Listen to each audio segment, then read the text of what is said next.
Hello friends, welcome to Indian study पर आपका स्वागत है। दोस्तों, आज की इस वीडियो में मैं आप लोगों के लिए मूल विधि का इम्पोर्टेंट टेस्ट लेकर के आया हूं, जो कि आपके आने वाले एग्जाम यूपीएसआई के लिए बेहद इंपॉर्टेंट है। तो वीडियो को एंड तक जरूर देखिएगा, क्योंकि लास्ट में मैं आपसे क्वेश्चन भी पूछूंगा और उसका आंसर आपको कमेंट बॉक्स में बताना होगा। साथ ही साथ इस वीडियो की पीडीएफ डिस्क्रिप्शन में टेलीग्राम चैनल का लिंक दिया हुआ है, वहां से आप प्राप्त कर सकते हैं। पहला क्वेश्चन से आपका कि राम गुस्से में श्याम को मारने का प्रयत्न करता है, तो श्याम को ऐसी स्थिति में प्राइवेट प्रतिरक्षा का अधिकार भारतीय दंड संहिता की किस धारा में है? तो सही आंसर हो जाएगा धारा 97 में। पहला ही ऑप्शन करेक्ट। संपत्ति के प्राइवेट अधिकार में कब मृत्यु कारित की जा सकती है? तो किस धारा के तहत? तो सही आंसर आपका हो जाएगा धारा 103 के तहत। दूसरा ऑप्शन जो है वो आपका बिल्कुल करेक्ट होगा। भारतीय दंड संहिता की किस धारा में दुष्प्रेरण परिभाषित है? जल्दी बताइए, किस धारा में दुष्प्रेरण परिभाषित है? धारा 107 में। ये भारतीय दंड संहिता की कुछ इंपॉर्टेंट धारा हैं। जो कल भी एक जो पार्ट आया था मूल विधि का, वो भी भारतीय दंड संहिता से संबंधित था। ये भारतीय दंड संहिता से ही संबंधित है, और इतना भारतीय दंड संहिता के बारे में आपको कम से कम मालूम होना चाहिए। ठीक है। नेक्स्ट क्वेश्चन, भारतीय दंड संहिता के अंतर्गत कौन सा दुष्प्रेरण का तरीका नहीं है? तो जल्दी बताइए। तो सही आंसर हो जाएगा किसी अपराध के लिए उकसाना ये है, सहायता करना अपराध में, और षड्यंत्र रचना ये सभी दुष्प्रेरण के तरीके हैं, लेकिन प्रयत्न करना ये नहीं है। पहला ऑप्शन करेक्ट। भारतीय दंड संहिता की किस धारा में षड्यंत्र को परिभाषित किया गया है? जल्दी बताइए। प्लानिंग कर रहे हैं आप किसी अपराध को करने का, तो इसको परिभाषित किया गया है किस धारा में? धारा 120 का में। पहला ऑप्शन करेक्ट। निम्नलिखित में से कौन सा अपराध जिसकी तैयारी आईपीसी में दंडनीय है? तो कौन सा अपराध है जिसकी तैयारी जो है वो आईपीसी में दंडनीय है? तो सही आंसर हो जाएगा भारत सरकार के विरुद्ध युद्ध छेड़ना। तीसरा ऑप्शन करेक्ट। और कल पढ़ाया था कि अगर ऐसी स्थिति में कोई छेड़ता है तो उसको मृत्यु दंड के लिए कारित नहीं किया जा सकता। ठीक है। आईपीसी के किस धारा में विरुद्ध विधि विरुद्ध जमाओं को परिभाषित किया गया? जल्दी बताओ। Question number 33। किस धारा में किया गया? तो सही आंसर हो जाएगा आपका धारा 141। पहला ही ऑप्शन जो है वो आपका बिल्कुल क्या हो जाएगा सर? करेक्ट हो जाएगा। भारतीय दंड संहिता की कौन सी धारा सामान्य उद्देश्य के सिद्धांत को समाहित करती है? तो कौन सी धारा करती है? धारा 149। पहला ही ऑप्शन करेक्ट। नेक्स्ट क्वेश्चन के भारतीय दंड संहिता के किस धारा में हत्या की परिभाषा दी गई है? हत्या की। इंपॉर्टेंट क्वेश्चन है बहुत ज्यादा। तो हत्या की परिभाषा भारतीय दंड संहिता की किस धारा में है? धारा 300 में। तीसरा option correct. Next question start करने से पहले मैं आपको बता दूं, दोस्तों मैं डेली बेसिस पे आपको अनअकैडमी पर फ्री स्पेशल क्लास ले रहा हूँ दो। एक सुबह 10 बजे होती है, दूसरा सुबह 11 बजे होती है। दोनों ही special class free of cost हैं। हिंदी को बिल्कुल टॉपिक वाइज कवर कर रहा हूँ। रस मैंने कंप्लीट करवा दी है, कल से आपकी प्रैक्टिस स्टार्ट हो जाएगी रस की। एक बार आओ क्लास में, देखो कि कितना क्वालिटी कंटेंट वहाँ पर मैं आपको प्रोवाइड करवा रहा हूँ। तो वहाँ पर जाओ, क्लास करो, देखो डिस्क्रिप्शन में लिंक आपको मिल जाएगा। फिर भी अगर आप लिंक से नहीं पहुँच पा रहे हैं तो मैं आपको पूरा ट्यूटोरियल बता दे रहा हूँ किस तरीके से आपको अनअकैडमी पर मेरी क्लास में पहुँचना है।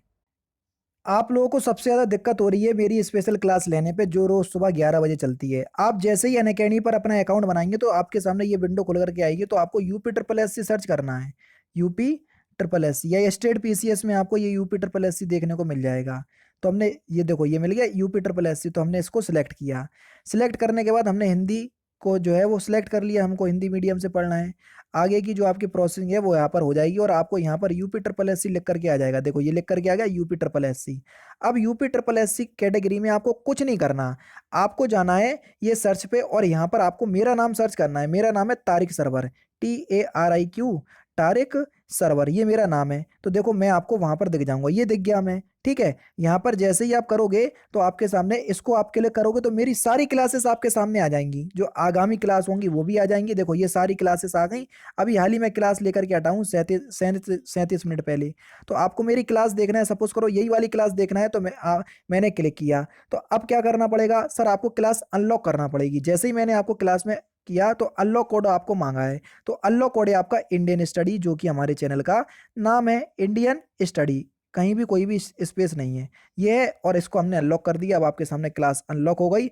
आराम से आप क्लास का लुफ्त उठाइए, और डेली बेसिस पे आपके पास नोटिफिकेशन भी पहुंच जाया करेगी। अब आपको समझ में अभी आ गया होगा सब कुछ। ठीक है।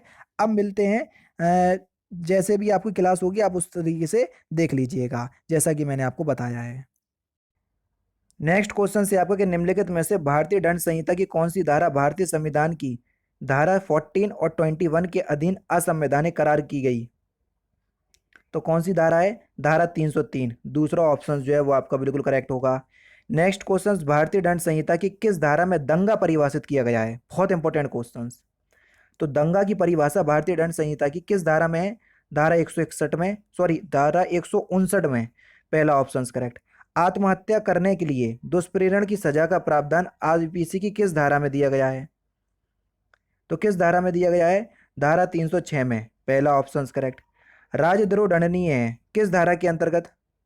राजद्रोह जो है वो किस धारा के अंतर्गत दंडनीय है? तो सही आंसर हो जाएगा धारा 124 का के अंतर्गत। तीसरा ऑप्शन बिल्कुल करेक्ट। निम्नलिखित में से किस वाद में सर्वोच्च न्यायालय यानी कि सुप्रीम कोर्ट ने यह कहा कि मृत्युदंड विरल से विरलतम यानी कि रेयरेस्ट टू ऑफ रेयर, विरल से विरलतम मामलों में दी जा सकती है, यानी कि बिल्कुल रेयर मामलों में दिए जा सकती है मृत्युदंड? तो किस वाद में यह कहा गया? तो सही आंसर हो जाएगा आपका बच्चन सिंह बनाम पंजाब राज। दूसरा ऑप्शन करेक्ट। मृत्युदंड आप सभी लोग जानते हैं कि आसानी से मतलब उच्चतम न्यायालय किसी को देता नहीं है, बहुत रेयर मामलों में देता है। भारतीय दंड संहिता की किस धारा में चोट को परिभाषित किया गया है? 8 प्रकार की चोट बताई थी, पढ़ाया था जब। तो सही आंसर हो जाएगा आपका धारा 319 में। चौथा ऑप्शन करेक्ट। आईपीसी की धारा 320 में गहरी चोट यानी कि घोर उपहति में कितने प्रकार के चोटों को सम्मिलित किया गया है? अब यह ही बताया मैंने, मेरे मुंह से भी निकल गया। कितने प्रकार की चोटों को सम्मिलित किया गया है? 8 प्रकार की चोटों को। चौथा ऑप्शन करेक्ट। महिला की लज्जा भंग करना संबंधी हमला दंडनीय है। तो ये किस धारा में मतलब किस संहिता में आपको देखने को मिलेगा? तो ये देखने को मिलेगा आपका, इसका जो प्रावधान है भारतीय दंड संहिता में है, यानी कि पहला ऑप्शन करेक्ट। एस ब्रदराजन बनाम स्टेट का संबंध निम्नलिखित में से किस धारा से है? बहुत इंपॉर्टेंट क्वेश्चन है। एस ब्रदराजन स्टेट का संबंध निम्नलिखित में से किससे है? तो सही आंसर हो जाएगा आपका इनमें से कोई नहीं। एस ब्रदराजन बनाम स्टेट राज जो है ये आपका मद्रास राज से संबंधित है, जो कि 1965 में आया था ये। भारतीय दंड संहिता की किस धारा में अपहरण को बताया गया है? तो अपहरण को किस धारा में बताया गया है? तो आपका जो सही आंसर हो जाएगा वह हो जाएगा धारा 362 में। चौथा ऑप्शन करेक्ट। चोरी भारतीय दंड संहिता की किस धारा में परिभाषित है? चोरी, चोरी जो है भारतीय दंड संहिता की किस धारा में परिभाषित है? तो सही आंसर हो जाएगा धारा 378। दूसरा ऑप्शन करेक्ट। भारतीय दंड संहिता की धारा 376 नीचे दिए गए निम्नलिखित में से किससे संबंधित है? 376।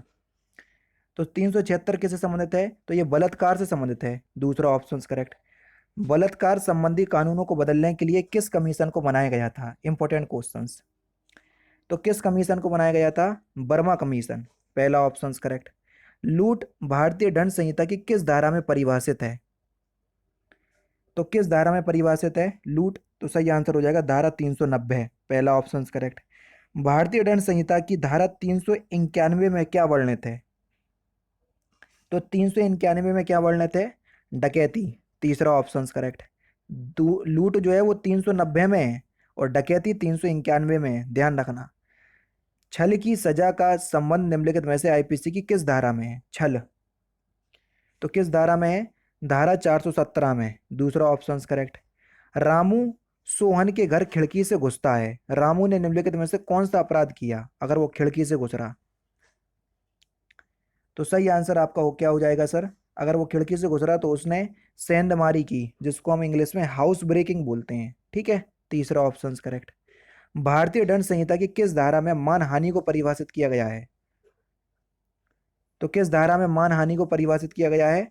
धारा 499 को, यानी कि इस क्वेश्चन का पहला ऑप्शन करेक्ट। और लास्ट क्वेश्चन के भारतीय दंड संहिता की धारा 425 परिभाषित करती है किस चीज को? तो इस क्वेश्चन का आंसर आप मुझे कमेंट बॉक्स में बताएंगे। तो दोस्तों ये थे आपके 30 मूल विधि के इंपॉर्टेंट क्वेश्चंस जो कि मैंने आज के इस वीडियो में आपको कंप्लीट करवा दिए। वीडियो अगर आपको अच्छी लगी हो तो प्लीज़ दोस्तों वीडियो को लाइक और शेयर जरूर कर दीजिएगा। तो दोस्तों फिलहाल की वीडियो में सिर्फ इतना ही। अगर आपको वीडियो पसंद आए तो प्लीज़ दोस्तों वीडियो को लाइक कीजिए, शेयर कीजिए और साथ ही साथ हमारे चैनल को सब्सक्राइब करना ना भूलें, क्योंकि मैं रोजाना इसी तरह के वीडियोस आप लोगों के लिए लाता रहता हूँ। नमस्कार दोस्तों, जय हिंद, जय भारत।